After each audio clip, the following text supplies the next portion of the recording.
എന്താടാ നീയൊക്കെ കാണിച്ചു വെച്ചിരിക്കുന്നത്?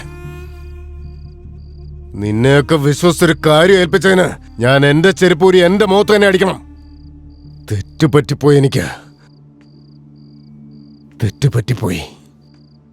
ആ രണ്ടെണ്ണത്തിന് അവന്റെയൊക്കെ തന്തയുടെയും തള്ളയുടെയും കൂട്ടത്തിൽ അന്ന് തന്നെ തീർക്കേണ്ടതായിരുന്നു. പീറ പിള്ളേരല്ലേ എന്ന് വിചാരിച്ചു. അതാ എനിക്ക് പറ്റിയ തെറ്റ്. വിടില്ല, ഞാൻ വെറുതെ വിടില്ല രണ്ടിനെയും. ഞാൻ ആരാണെന്ന് കാണിച്ചു കൊടുക്കാം.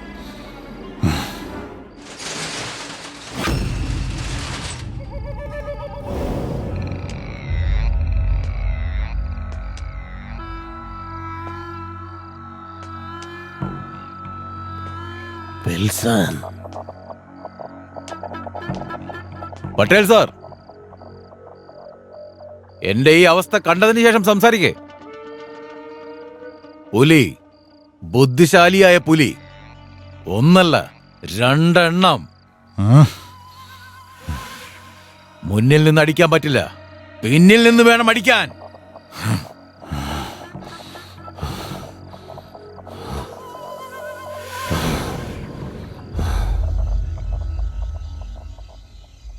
അതായത് കഴിഞ്ഞ കാലങ്ങളിലൊക്കെ സംഭവിച്ചത് യാദൃശ്ചികമായ മരണങ്ങളാണ്. പക്ഷെ ഇവിടെ ആരും ആരെയും കൊന്നിട്ടില്ല. പക്ഷെ രതി എന്തുകൊണ്ടാണ് അന്ന് മുതൽ മന്മഥനെ ഇവിടെ കാണുന്നില്ല എന്ന് പറയുന്നതിന്റെ കാരണം?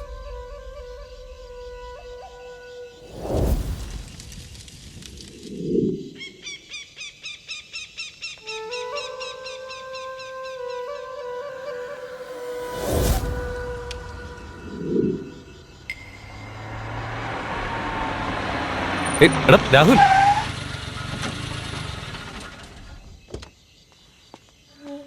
നീ ഇത് എവിടെ പോയി കിടക്കായിരുന്നു? രാഹുൽ, നിന്റെ മുഖത്തെന്താ മുറിവ്? നീ ഒന്ന് വിട്ടേ. എനിക്ക് നിന്നോടൊരു കാര്യം പറയാനുണ്ട്. നിന്നോട് എനിക്കൊരു കാര്യം പറയാനുണ്ട്. നിക്ക്, ഇത് നോക്ക്.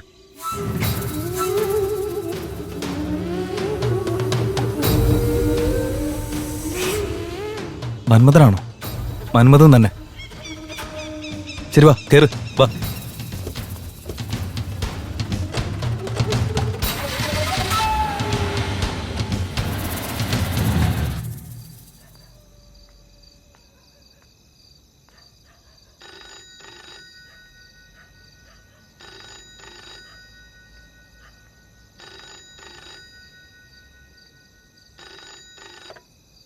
അതെ വക്കീൽ സാറേ.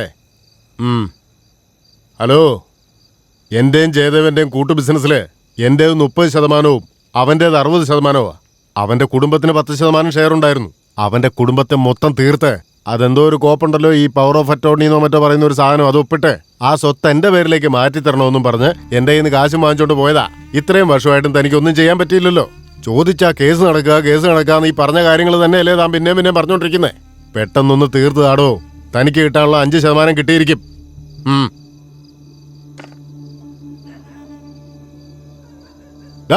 മന്മഥ, നിക്കടാ അവിടെ.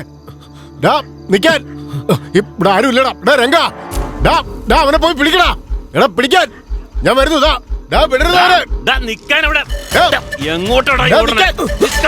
നിന്നോട് അവിടെ നിക്കാനാ പറഞ്ഞ. എടാ ഓടരുതെന്ന്.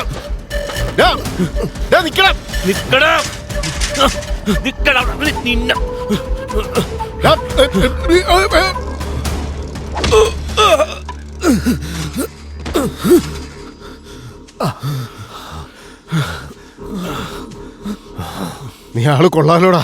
എന്നാ വേഗത്തിലാടാ ഓടുന്നേ. വിളിച്ചിട്ടൊന്ന് തിരിഞ്ഞെങ്കിലും നോക്കണ്ടേ? അല്ലടാ, നീ അവിടെ എന്താ കേട്ടത്? നീ ഇത്ര ചെറ്റായിരുന്നല്ലേ? എന്റെ ചേച്ചിയും ഭർത്താവും ഈ നാട്ടിൽ നിന്ന് തന്നെ പോയി എവിടെയോ സുഖമായിട്ട് ജീവിക്കുകയാണെന്നാ ഞാൻ കരുതി. അവരെ നീ കൊന്നു കളഞ്ഞതാണല്ലേ? എടാ രംഗോ, കൊല്ലവനെ.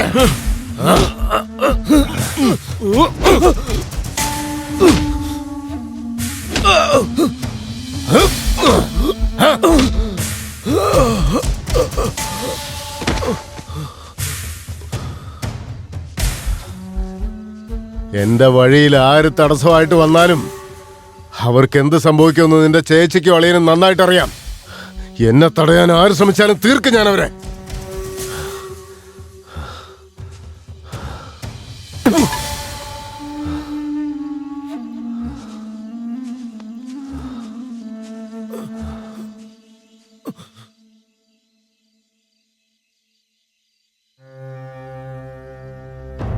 നിങ്ങളെ അനാഥരാക്കി മാറ്റിയത് പട്ടേല. അന്ന് ഞാൻ തീരുമാനിച്ചു ആ പട്ടേലിന്റെ മരണം എന്റെ കൈ കൊണ്ടാണ്. പക്ഷെ എന്ത് ചെയ്യാനാ, എന്നെ സഹായിക്കാൻ ഇവിടെ ആരുമില്ല. അതിനാ നിങ്ങൾ ഇങ്ങോട്ട് വിളിച്ചു വരുത്തി പട്ടേലിന്റെ കൂടെ താമസിപ്പിച്ചേ. പക്ഷെ ഇപ്പോ പട്ടേലിന് നിങ്ങൾ ആരാന്ന് മനസ്സിലായി. അയാൾ നിങ്ങളെ അന്വേഷിച്ച് ഉറപ്പായിട്ടും ഇങ്ങോട്ട് വരും.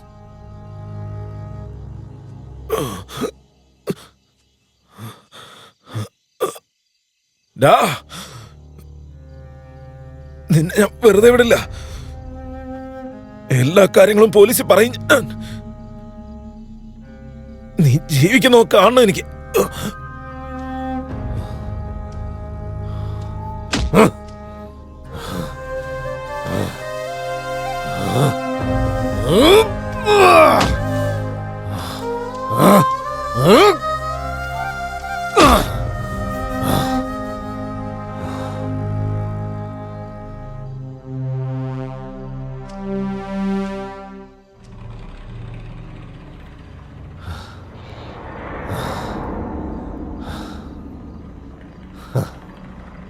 എടാ രംഗ, ഇവനെ ഇവിടെ തന്നെ കുഴിച്ചു മൂടിയേക്ക്.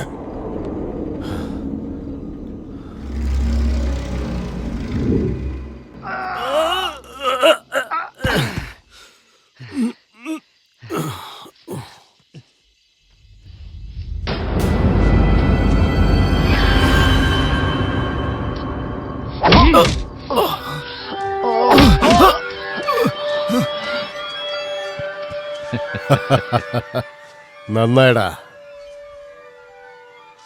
എന്നെ കൊല്ലാൻ വന്നതാണല്ലേ.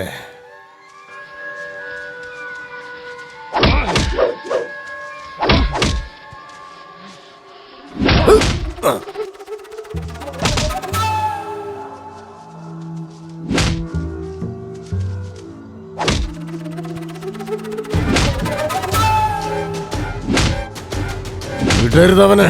ചാവുട്ടി അരക്കണവന്മാര്.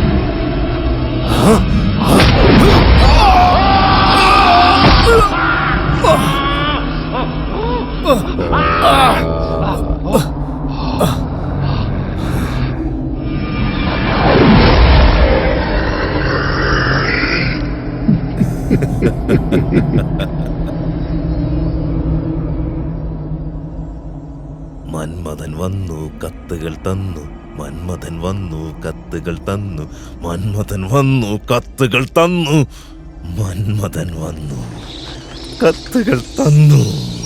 ആരാത്? വാടാ.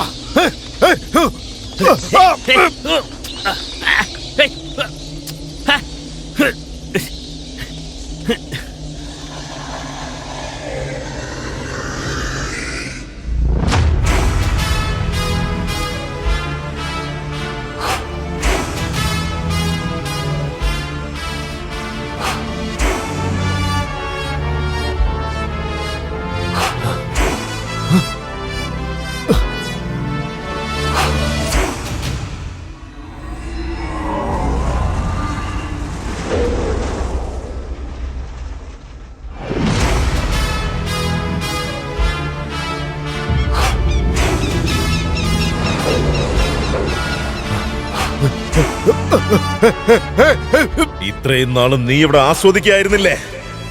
ഇനി ഞാൻ തുടങ്ങുക താണ്ഡവമാടാൻ. നീങ്ങ് വാ പട്ടേലേ, വാ വാ, വന്നെന്നെ അടിക്ക്. എടാ രംഗ,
രതിയെ ഞാൻ എന്റെ ജീവനെ പോലെ സ്നേഹിച്ചതാ. ഞങ്ങള് കല്യാണം കഴിച്ച് ഈ നാട്ടിൽ സന്തോഷമായിട്ട് ജീവിച്ചേനെ. ഞങ്ങളെ തമ്മിൽ എന്തിനാകറ്റിയേ? എന്നോട് ക്ഷമിക്കും മന്മത, ഞാൻ നിന്നോട് തെറ്റ് ചെയ്തു പോയി. ഇന്നല്ലെങ്കിൽ നാളെ ഒരു ദിവസം ആ പട്ടേൽ എന്നെ കൊല്ലുന്ന എനിക്ക് ഉറപ്പായിരുന്നു. അതുകൊണ്ട് ഒരു സുരക്ഷയ്ക്ക് വേണ്ടിയാ ഞാൻ ഇതൊക്കെ ചെയ്തത്. എന്നോട് ക്ഷമിക്കും മന്മത.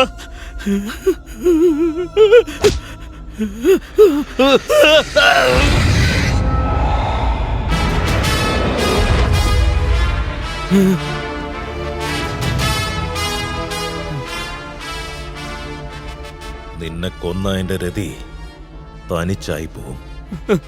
അവളെ ഓർത്ത് മാത്രം നിനക്ക് ജീവൻ തിരിച്ചു തരാ. ഓ ഓ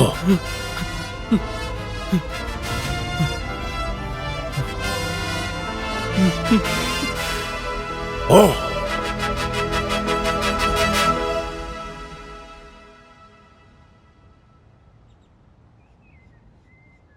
അല്ല, മന്മഥനിപ്പോ എവിടെയാ?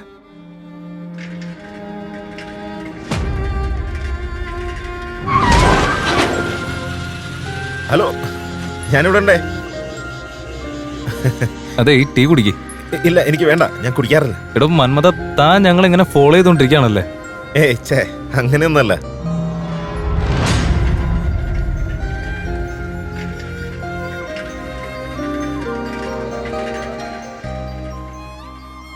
മധുരമന്ദാരമീ മൗനഗീതം. രതിയുടെ സവിധം മന്മഥൻ വന്നണയുമ്പോൾ ആകാശത്ത് വിളങ്ങുന്ന നക്ഷത്രങ്ങളെക്കാൾ തിളക്കമുണ്ടായിരുന്നു അവളുടെ കണ്ണുകൾക്ക്, അവളുടെ സൗന്ദര്യത്തിന്.